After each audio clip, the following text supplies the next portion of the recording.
So today we're just going to have a candid and casual conversation as to why I started a venue, because I get a lot of questions about that.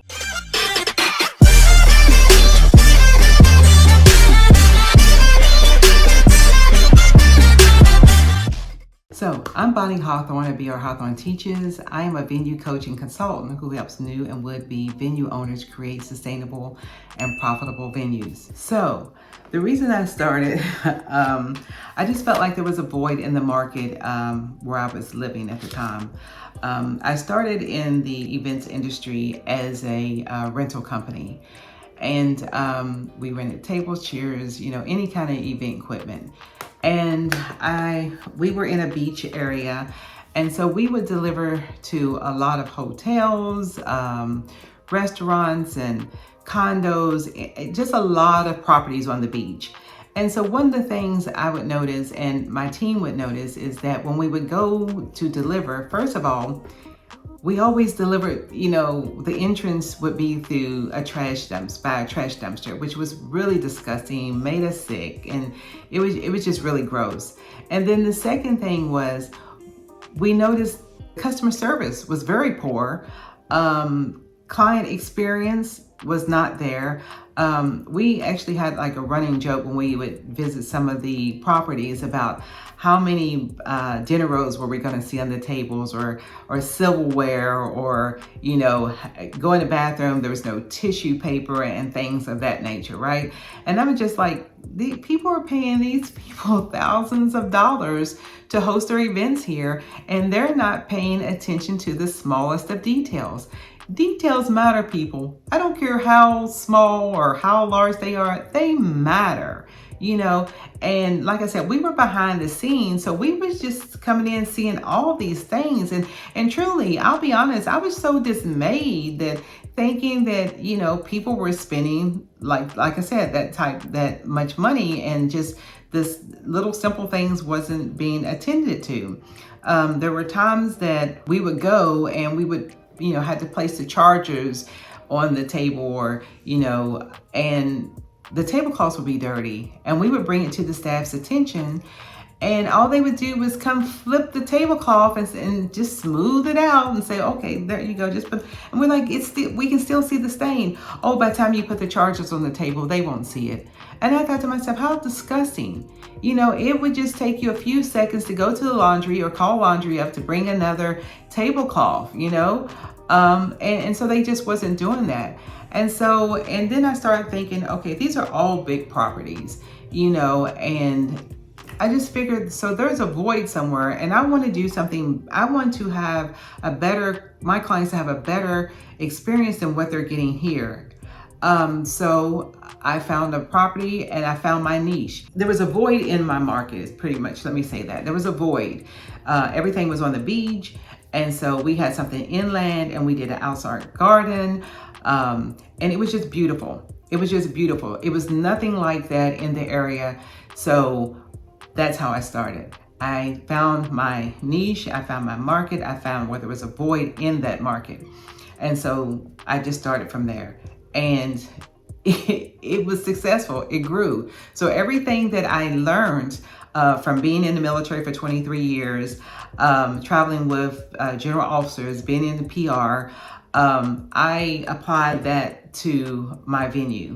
But the one thing I can say, I could not find a coach. I couldn't find anybody that wanted to help me and train me, and even paid, so there was a lot of trial and error, but I made it. It all worked out in the end, because I have my husband who has a plethora of knowledge in the industry, because he's owned other properties or ran other event properties. So that was a great thing for me, but still it was my business, and I learned a lot. But that's what I first brought me into the venue industry, was I found a void in the market. And then the second thing, I wanted to be my own boss. Transitioning from the military and going into corporate America, the military is very structured. And it was just hard for me to adjust. I'm not going to even lie. It was just, I didn't think corporate would be like that. I thought corporate would be more structured. I mean, it was just haywires. And I did the same thing in corporate. I worked for the CEO. I planned the parties, off-sites, meetings, and everything like that. And once again, in my head, it's ringing. You can do this on your own. You have the will and knowledge to do this all by yourself. You don't have to sit at somebody else's desk and, just step out in faith and do it, and I'm not saying step out in faith and do it, because when you step out in faith, you still got to have some money, right? So, so I don't want people to, when people say that, to do something blindly. Set yourself up for success. If you're going to leave your 9-to-5 or your corporate job and you're going to do this to be a venue owner, do it smartly. Make sure your finances are in line. So that's important, because everybody say, I want to be my own boss. And being an entrepreneur, you say, I want to be my own boss, but you're working longer hours. That's no joke. You're working longer hours, but it's for you, and it's for your legacy, it's for your family, it's for your children, so it makes it all worth it. It makes it all worth it. And then thirdly, I love this industry. I live and breathe this industry. I mean, I love events. I love making people happy. I love seeing people happy. I love love. I'm also a wedding planner, and when, I see my brides and the grooms, and I sit and I have consultations with them, or they come to my venue and we have our tours and our meetings and things like that. I get to know them. I really get to know them. And I often tell them, no matter what, I'm going to treat your event, your wedding, or whatever it is, as if it's my own or if it's my daughter's. Because let me tell you, when my daughter gets married and you mess up her wedding, oof, glory to God, okay? Because it ain't gonna be nothing cute, and so I tell all my clients, I'm going to treat your event as if it's my daughter's, or if it's my mother's, or if it's my husband's, a family member, because you're paying me, but you're entrusting me with some of the greatest memories of your life.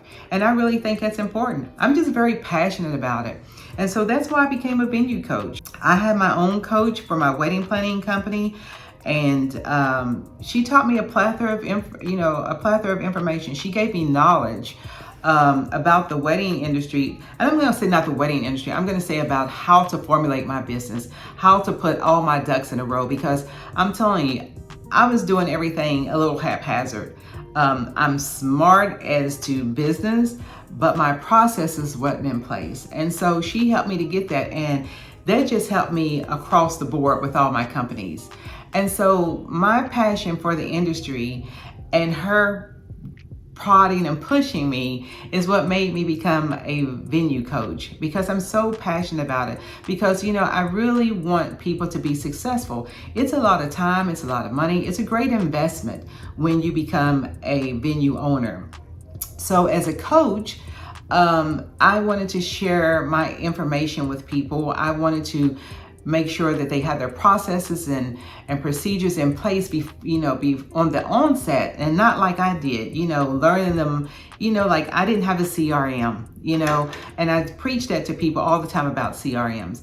That is just so life-changing, because otherwise, every time you get an inquiry, you're going to be sitting down at that computer answering 10, 20, 30 inquiries, where you can have an automatic process that sends something out. Yes, you're going to eventually connect with them, but this, if you're sending an inquiry and you're telling your operation times, how much it is, your starting rates and what days you're having tours, and they can go to the website and schedule the tours. Do you know how much time that is taking off your plate? So those are the kind of things that I want to teach you, because I really do want to set you up for success. I want you to run and operate a business and not a business. Because as our mothers taught us, a business is half-assed. And that's not how you run and operate a sustainable business, any kind of business, a venue, weddings, wedding planner, DJ, whatever you are in the industry. That's just not how you do. You want to start out the gate with everything in line so that you can build credibility, and word of mouth will keep people coming back. So those are the reasons that I started my venue. Once again, I can't impress upon you enough my passion, and you have to be passionate about it. We want to make money, but it's just not all about money, right? Because the money will come if you do things right and you do them proper, and you treat people with dignity and respect and empathy and be compassionate. The money will come, I promise you. But you have to educate yourself. You have to be smart and knowledgeable. And it's all right to take a stumble or two, but you pick yourself up, you dust yourself off. And if it's something you don't know, then you go ask somebody. You pay yourself a coach. And I paid my coach. And I love my coach because she is the one who pushed and prodded me, one, to write my ebook, which has been very successful, has helped a lot of new venue owners. And then, I'm the kind of girl, I'm a behind the scenes kind of person. I like to work. I like to put my hands in it and get down and dirty. And that's what you have to do sometime in your business. But she prodded me to start coaching. She prodded me to start my YouTube channel because I'm not an eloquent speaker. I'm just a little country girl, but I have a lot of knowledge. I think I'm a pretty smart girl. But I want to make sure that you're successful and you know what you're doing, and to learn from my mistakes. And because, like I said, I don't know it all. I'm still learning. My husband is a brainiac. He's a really great guy. So if you haven't listened to our podcast, I really implore you to go over and do that because you can really learn a lot. And even if you go back and get down in the deeps and dirty of my Instagram account, you will learn a lot. There's a lot of information there to be had. Sometimes when I have strategy calls, people ask me things that I have probably reiterated 9 to 10 times on my Instagram account that is in the ebook they purchased and not read, or that's on the podcast, and even the blogs. If you read my blogs, there's a great bit of information there. But if it's something that you don't understand and you need to book a strategy call, then I implore you to do so. We will take the time and, work through any questions you may have, get you some resources so that you can have effective and efficient results. Okay, so again, I'm Bonnie Hawthorne of BR Hawthorne Teaches. If you found this video knowledgeable and the information great, please give us a thumbs up. And if you'd like to stay in the know, subscribe. I look forward to chatting with you again on our next video and also joining you on your venue journey. Thanks, guys, and have a good one.